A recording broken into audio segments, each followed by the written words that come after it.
कोई भी इस धर्म में चलने वाले को परास्त नहीं कर सकता।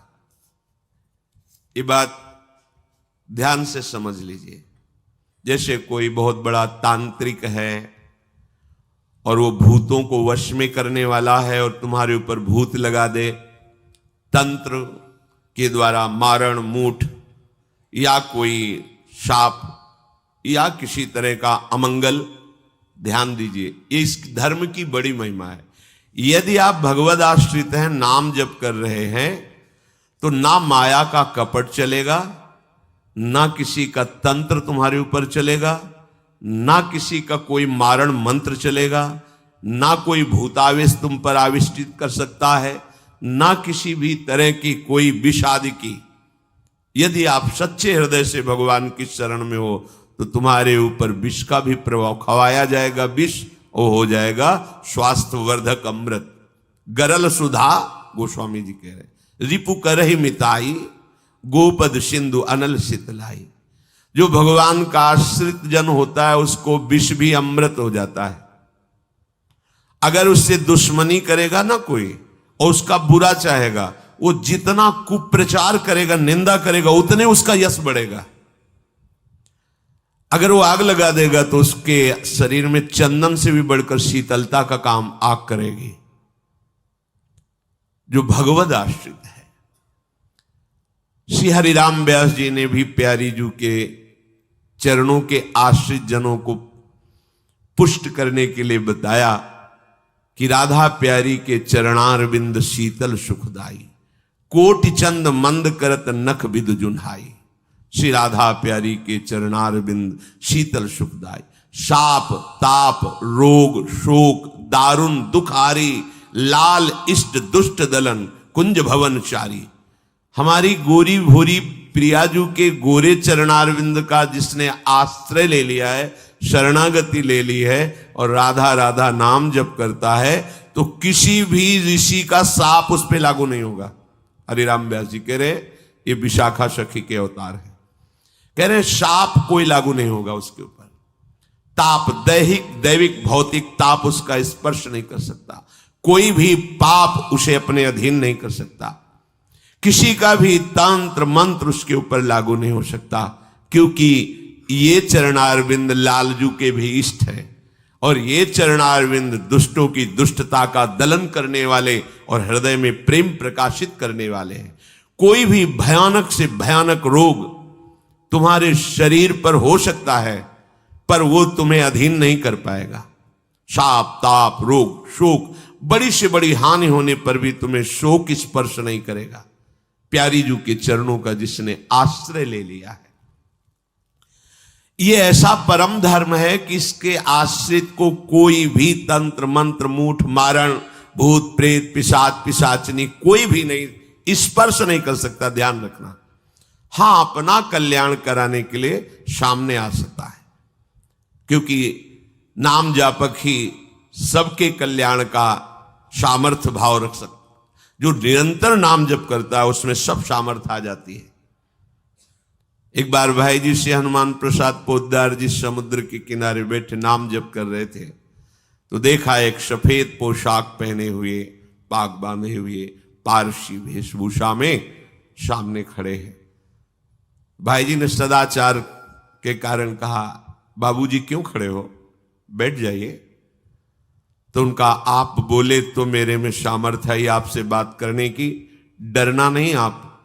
भाई जी ने कहा मैं क्यों डरूंगा, आप कोई भयावा थोड़ी लग रहे हैं। बोले लग नहीं रहा, लेकिन भयावा हूं मैं, प्रेत हूं। भाई जी को कोई बात नहीं।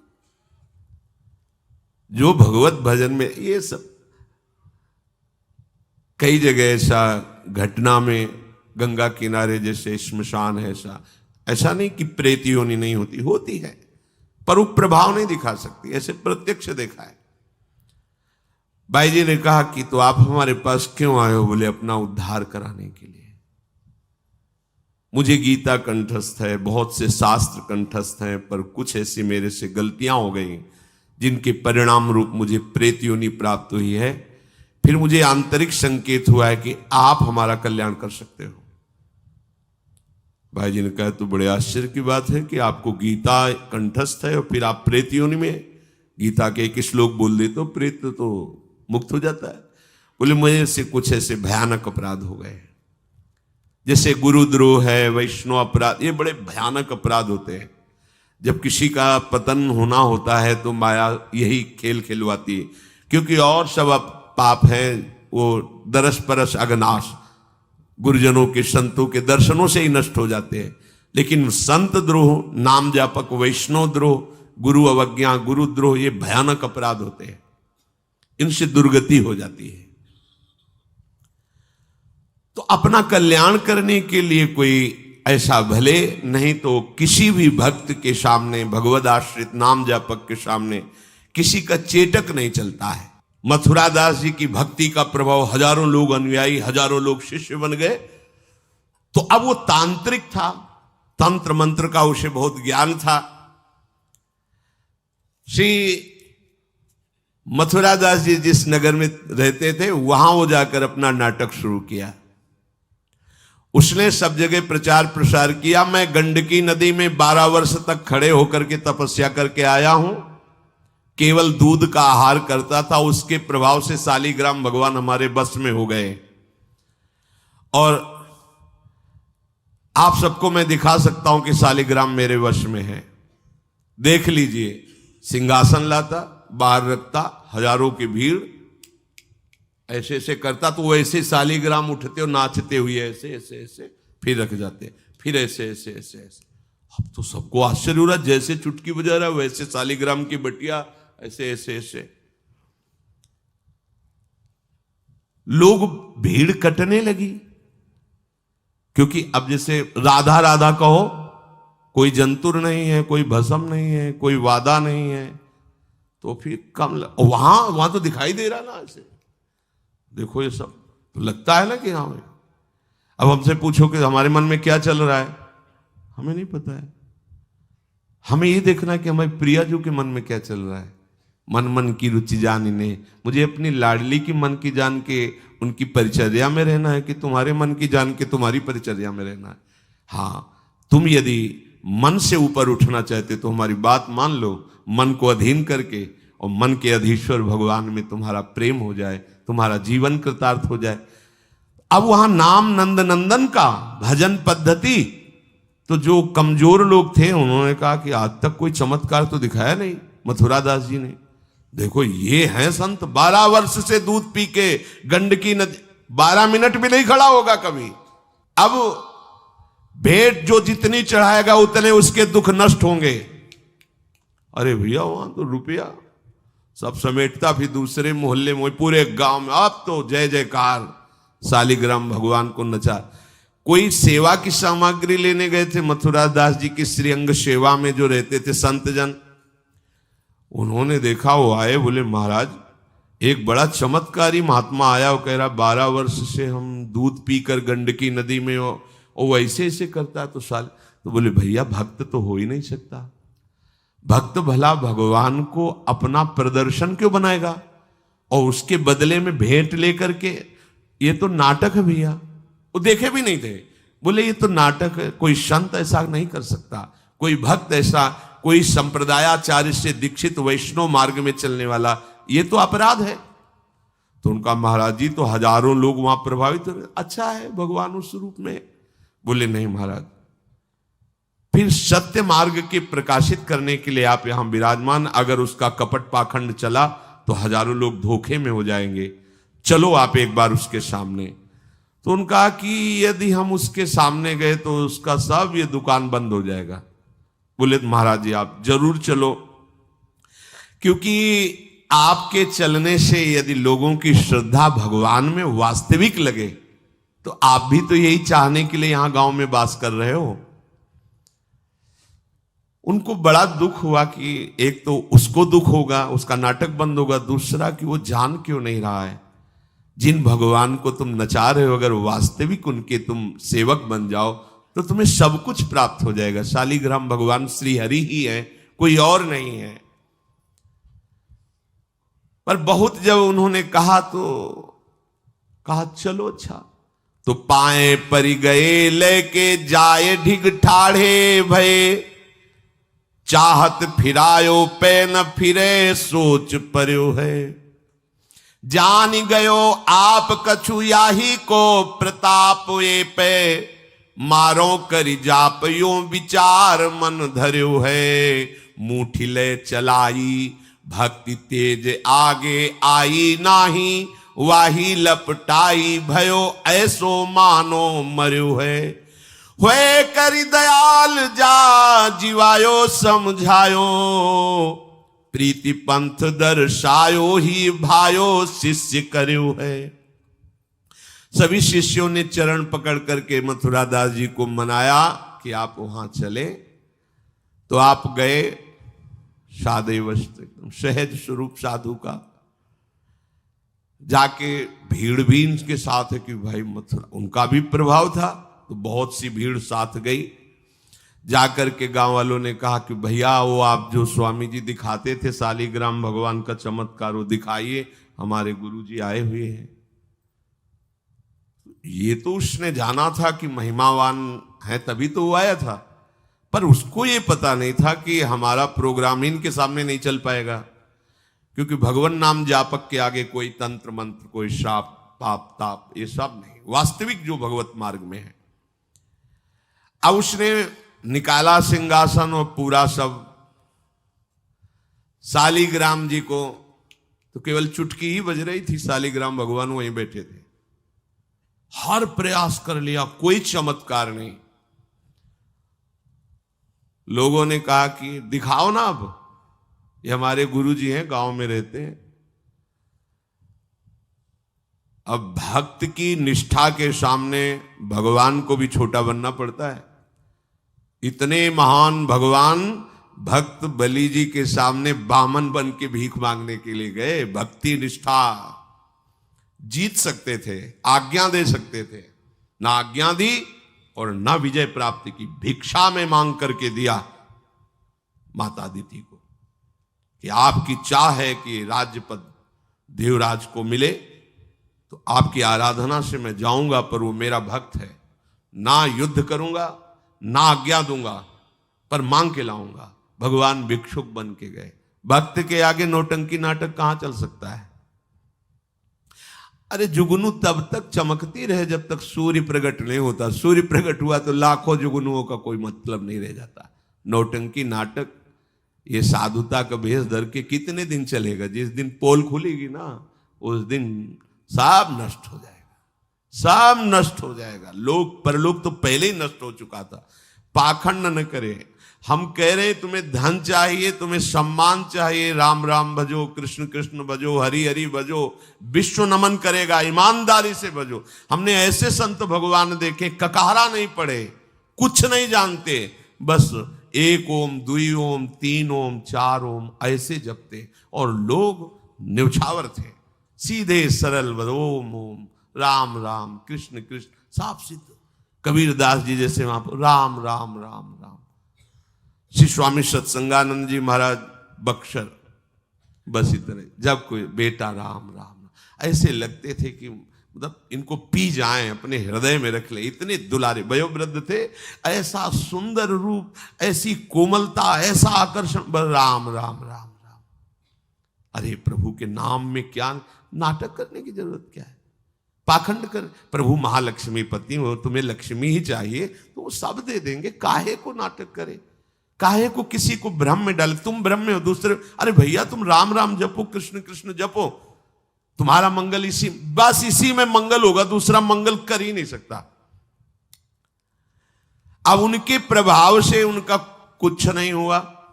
अब तो लोग कहने लगे दिखाओ ना, इसका मतलब तुम नाटक कर रहे थे। अब सबके सामने उसका मान नष्ट हुआ, उसका सब तंत्र बेकार हो गया। कुछ लोगों ने कहा पकड़ो और मारो इसको, पीटो, बहुत नाटक करके रुपया कमा लिया, सब छीन लो, धन छीन लो। किसी ने कहा मार पीट के इसे न्यायाधीश के, पुलिस डिपार्टमेंट को दो। ये मथुरा दास जी ने सबसे कहा देखो अगर हमको लाए हो तो हमारी बात मानो, इनको किसी भी तरह का कष्ट मत दो, कोई भी बंधन नहीं। और उनसे कहा, भैया आप जिसका नाटक कर रहे हो ना, अगर सत्यता से इसे मान लो तो जिन लोगों ने रुपए चढ़ाए ये बहुत थोड़े हैं, वो तुम्हें निहाल कर देगा। सत्यता से भजन करो, ये काहे को नाटक करते हो। इतना कह के वो चले गए, पर उसको समझ में नहीं आया। उसने कहा, अच्छा तुम अपनी दिखा दी, अब मेरी देखना। सबके बीच में कहा, तुमने अपनी दिखा दी, अब मेरी। मूर्ख को समझ में नहीं आता। उसने कहा, ठीक है तुमने दिखा दिया, अब कल सुबह तक तुम देखना कि मैं तुम्हारा क्या करता हूं। क्योंकि उसे मारण का प्रयोग आता था। अब ये क्रोध उत्पन्न हो जाए तो राक्षस बना देता है, और क्रोध उत्पन्न होता है कामना से, और उसकी कामना सब नष्ट हो गई ना, सब किया कराया सब माटी हो गया, क्योंकि लाखों लोग प्रभावित हो रहे थे। अब वो क्रोध के वशीभूत होकर तामसी जप करने लगा। तामसी जप होता है विनाशकारी। अपवित्र सिद्धियां उसके पास थी। पवित्र सिद्धियां भी होती है जो दूसरों का मंगल करती हैं, अपवित्र सिद्धियां होती हैं जो दूसरों का नाश करती हैं। उसने मारण विद्या का अनुष्ठान किया, जिसे देहाती भाषा में मूठ कहते हैं। आज मैं इस अभिचार से उस महात्मा का सर्वनाश कर दूंगा। भूल भूल भारी भूल।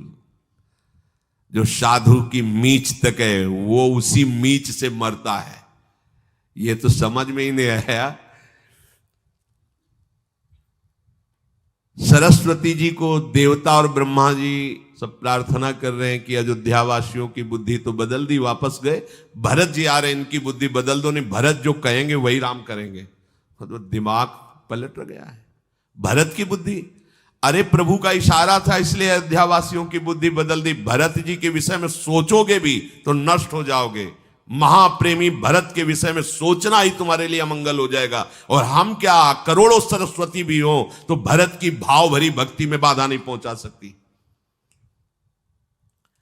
अब उसने प्रारंभ किया, बैठ करके आसन में मूठ का एक खप्पर जैसी आकृति प्रकट होती है, और उसमें जाजुल्यमान तेज होता है। और वो जहां जाएगा तो जिसके पास जाना है वहीं शुरू हो जाएगा उसका खून पोकना, नीचे से शौच द्वार से मुंह से खून की उल्टी आना, उसके पहुंचते पहुंचते, और जहां पहुंची तो वो नष्ट हो जाएगा, मर जाएगा और वापस चली जाएगी। वहां जाके प्रमाण देगी कि हम काम कर रही हैं। वहां भक्तों ने देखा कि एक खप्पर में आग जलती हुई राउंड राउंड से गोला होता, तो जाके कहा, मथुरा दास जी ये उसकी चलाई हुई मूठ है, तुम कुछ परेशान मत हो, यहां कुटिया की डेहरी में भी प्रवेश नहीं करेगी। अब वो आकर के मारण बस वहां घूम रहा है। मथुरा दास जी निकल के आए, हाथ जोड़ा, क्योंकि सब मंत्र सब सिद्धियां भगवान की, तो ना चाहे पवित्र हो या अपवित्र हो, तो उन्होंने कहा तुम सर्वज्ञ भगवान की ही शक्ति से संपन्न हो, तुम जानती हो कि हमारा कोई अपराध है क्या? अगर अपराध है तो हम बाहर निकल के आते हैं, आप हमें नष्ट कर दो। यदि अपराध नहीं है तो जिसके द्वारा किया गया उसको दंड दो। तुरंत मूठ वापस हुई, कोई मंत्र वंत्र नहीं पड़ा, तुरंत वो मारण वापस हुआ। उधर शुरू हो गया उसका खून, नीचे से ऊपर से, जैसा इनके, जैसे काशी नरेश को जब पौंड्रक राजा के साथ भगवान ने उद्धार किया तो उसके लड़के का नाम था सुदक्षिण। वो पंडितों से विला बोला, ऐसा मारण प्रयोग कर सकते हो कि द्वारिका को मैं द्वारिकाधीश नष्ट कर दे। मंत्र में ताकत होती, पर उनको ये पता नहीं था जिससे मंत्र प्रकट हुए भला उन पर कैसे प्रभाव चले। उन्होंने कहा हाँ, तो उनका भारी दक्षिणा देंगे। तो काशी में अनुष्ठान शुरू हो गया और प्रकट हुई कृत्या। ऐसा नहीं, मंत्रों में ताकत होती है। पर भगवान शिव ने प्रकट होकर कहा था कि जो ब्राह्मण भक्त नहीं है, जो ऋषि भक्त नहीं, उसी पर ये मारण का प्रयोग काम करेगा, अन्यथा नहीं। तो भगवान का नाम ही नमो ब्रह्मणे देवाय गो ब्राह्मण हिताय च। अब मारण कृत्यारूप रखकर द्वारिका को जलाने के लिए गई। द्वारिकावासी भागे, भगवान से कहा, भगवान ने सुदर्शन जी को आज्ञा किया करो हिसाब। भगाते हुए कृत्या को ले गई, तो कृत्या ने पहले उन ब्राह्मणों को मारा, तो दक्षिण को मारा, फिर सुदर्शन ने कृत्या को नष्ट किया और पूरी काशी में आग लगा दी। ये भागवत में वर्णन है। भगवत भक्त या प्रभु के ऊपर कोई मारण चलेगा क्या? वो मारण उसी बाबा जी के पास जो नौटंकी कर रहे थे शालिग्राम के नचा, अब तो त्राहिमाम मच गया। और वो संत भगवान गए, क्योंकि पता था कि बचेगा नहीं, मंत्र का प्रयोग है। गए और भगवान नाम उच्चारण किया, कृष्ण कृष्ण कृष्ण। नंद नंदन के उपासक थे। और मूठ से कहा शांत हो जाओ, भक्त की आज्ञा का पालन हर मंत्र करेगा, क्योंकि मंत्राधिष्ठात्र भगवान का दास है। शांत हो गई मूठ। और उनसे कहा भैया देखा, तुम्हारा ही मंत्र तुम्हारे को अभी मार देता, अब सुधर जाओ। मतलब मृत्यु दशा को प्राप्त हो गए थे। संतों के हृदय में बदला लेने की कहीं कोई वृत्ति नहीं होती। संत कभी नाराज होते हैं तो उसमें मूल देख लेना आप विचार करके। आप जब अपना अमंगल करना अपना, तब वो आपसे नाराज होंगे। अगर आप उनका कोई कष्ट, वो नाराज नहीं होंगे, वो सह जाएंगे और आपका मंगल मनाएंगे। जब आप अमंगल अपना कर, तब वो डांटते हैं। अगर आप वो ये देख लें कि आप प्रहार कर रहे हो, तो फिर वो नहीं, फिर तो तुम्हारा मंगल मनाएंगे, आप उनको मारो, कभी डांटेंगे नहीं। बड़ा कोमल चित्त संतों का होता है। संतों के हृदय को केवल संत ही जान सकते हैं।